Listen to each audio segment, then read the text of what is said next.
surgawi. Dalam Matius pasal yang ketiga ayat yang ke-10 dikatakan, kapak sudah tersedia pada akar pohon, dan setiap pohon yang tidak menghasilkan buah yang baik pasti ditebang dan dibuang ke dalam api. Saudara, saya mau mendorong setiap kita dalam hari-hari ini, mari hasilkanlah buah. Amin, saudara. Tahun ini biarlah kita ditemukan menghasilkan buah. Menghasilkan buah harus menjadi kerinduan besar setiap kita umat percaya. Buah apa saja yang kita harus hasilkan? Yang pertama, buah pertobatan. Matius 3 ayat 8 berkata, jadi hasilkanlah buah yang sesuai dengan pertobatan. Saudara, ketika kita sudah diselamatkan dan diberikan umur panjang, ingat, kalau kita sudah diselamatkan, kita sudah terima Yesus, dan kita masih diberi umur panjang, Tuhan mau kita tidak hanya santai-santai menikmati keselamatan kita, tetapi Tuhan mau untuk kita apa, saudara? Mengalami pertobatan, mengalami pembaharuan dalam kehidupan kita setiap hari. Ada perubahan yang harus terjadi terus-menerus terjadi dalam hidup kita. Paulus dalam Roma 12 ayat 2 berkata, janganlah kamu menjadi serupa dengan dunia ini, tetapi berubahlah oleh pembaharuan budimu, sehingga kamu dapat membedakan manakah kehendak Allah, apa yang baik, yang berkenan kepada Allah, dan yang sempurna. Jadi ini adalah perkara yang penting, saudara. Sebuah pembaharuan budi adalah pembaharuan pikiran. Tiap hari harus diubah melalui firman dan Roh Kudus. Jadi umat Tuhan, jangan kita merasa cukup. Ketika engkau sudah Kristen, Anda jangan merasa cukup, tapi kita harus memiliki kerinduan untuk terus berubah, terus berubah. Lukas 13 ayat ke-5 berkata, tidak, kataku kepadamu, tetapi jikalau kamu tidak bertobat, kamu semua akan binasa atas cara demikian. Lalu Yesus mengatakan, ini seorang mempunyai pohon ara yang tumbuh di kebun anggur, dan ia datang untuk mencari buah pada pohon itu, tetapi tidak menemukannya. Ayat 7 berkata, lalu ia berkata kepada pengurus kebun anggur itu, sudah 3 tahun aku datang mencari buah pada pohon ara ini, dan aku tidak menemukannya. Tebanglah pohon itu. Untuk apa ia hidup di tanah ini dengan percuma? Ayat 8 berkata, jawab orang itu, Tuhan, biarkanlah dia tumbuh tahun ini lagi. Aku akan mencangkul tanah sekelilingnya dan memberi pupuk kepadanya. Mungkin tahun depan ia berbuah. Jika tidak, tebanglah ia. Saudara, jika hari ini masih diberi peluang dalam hidup kita, kita masih diberikan waktu perpanjangan umur dalam hidup kita, saya mau mendorong, mari kita terus berbuah. Kenapa? Karena hidup ini sangat dipengaruhi dengan waktu. Tuhan sangat adil, saudara. Tuhan memberikan setiap kita waktu yang sama, tepat untuk kita bisa berubah hari demi hari. Namun persoalannya adalah, apakah kita menghargai waktu dan anugerah yang Tuhan berikan kepada kita? Ataukah kita tidak tahu, ya saudara, menghargai peluang yang Tuhan berikan? Padahal Tuhan senantiasa rindu menikmati buah dalam hidup kita. Saya mau berkata, jangan terlambat. Sebab kita tidak tahu bila waktu pintu itu ditutup, bila jam Tuhan itu berhenti dalam hidup kita. Alkitab katakan, siapa yang ada di dalam Dia, siapa yang percaya kepada Yesus, dia adalah ciptaan baru. Yang lama sudah berlalu, yang baru sudah datang. Jadi, hasilkan buah pertobatan. Kedua, kita juga harus hasilkan buah roh. Amin, saudara? Yes. Galatia 5 ayat 22 berkata, tetapi buah roh ialah kasih, sukacita, damai sejahtera, kesabaran, kemurahan, kebaikan, kesetiaan, dan itu membangunkan kita, ya, penguasaan diri, ada kelemah lembutan. Amin saudara. Ya, Tuhan tidak mau kita stuck dalam buah pertobatan saja. Buah roh juga harus dihasilkan. Buah roh itu dikerjakan oleh Roh Kudus. Kita tidak mampu melakukannya sendiri. Tetapi yang Tuhan mau, kita harus apa saudara? Hidup dipimpin oleh Roh Kudus.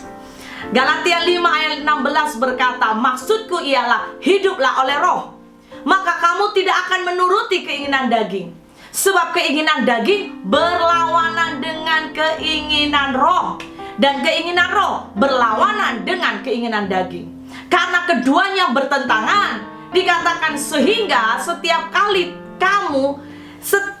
kamu setiap kali tidak melakukan apa yang kamu kehendaki.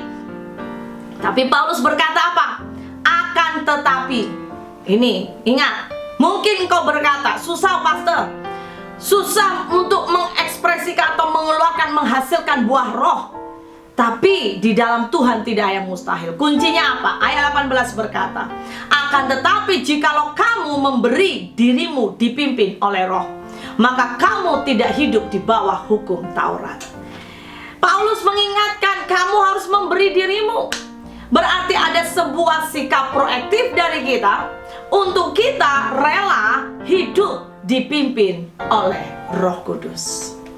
Hari ini pastikan hidupmu dan saya menghasilkan buah dari Roh Kudus. Buah roh itu bergerak. Dan setiap orang di sekeliling kita boleh menikmati buah roh dalam hidup kita. Engkau yang mungkin dulu awalnya sangat pemarah, kemudian Tuhan membentuk engkau. Engkau rindu dipimpin Roh Kudus, maka engkau bisa menghasilkan kesabaran.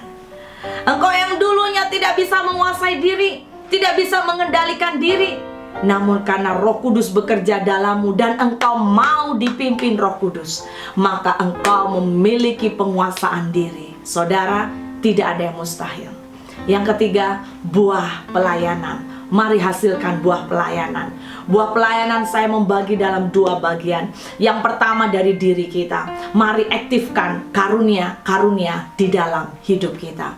2 Timotius 1 ayat 6 berkata, karena itulah kuperingatkan engkau untuk mengobarkan karunia Allah yang ada padamu oleh penumpangan tanganku atasmu. Mari kobarkan karunia yang engkau miliki. Ya saudara, karunia talenta apa yang Tuhan berikan, mari kobarkan. Oleh karena itu, awali dulu hasilkan buah pertobatan, supaya ketika engkau masuk dalam pelayanan, engkau tidak diintimidasi oleh iblis. Setiap hari, setiap saat, saya mau mendorong kita, Anda yang sudah melayani, mari lakukan pelayanan dengan tekun dan setia. Yakobus 1 ayat 4 berkata, dan biarkanlah ketekunan itu memperoleh buah yang matang, supaya kamu menjadi sempurna dan utuh dan tak kekurangan suatu apapun. Sampai kita ditemukan apa saudara? Menjadi hamba yang baik dan setia. Bagian kedua, kita ekspresikan buah pelayanan dengan apa? Hasilkan jiwa-jiwa. Hasilkan buat jiwa-jiwa. Dalam Filipi 1 ayat 22 Paulus hal itu berkata, tetapi jika aku harus hidup di dunia ini, itu berarti bagiku bekerja memberi buah. Saudara, mari kita punya kehidupan. Kalau kita hidup hari ini, biar kita juga sadar ini menjadi komitmen kita seperti komitmen Paulus. Itu berarti bagiku bekerja memberi buah. Engkau dan saya, kita harus memberi buah. Amin saudara. Ya, ini pernyataan seorang yang bernama Paulus, seorang yang mengalami perjumpaan pribadi dengan Tuhan. Kalau engkau sudah pernah mengalami perjumpaan pribadi dengan Tuhan, maka engkau harus punya hati jiwa-jiwa. Engkau harus punya hati untuk mencintai jiwa-jiwa, karena itu juga hati Tuhan. Amin saudara.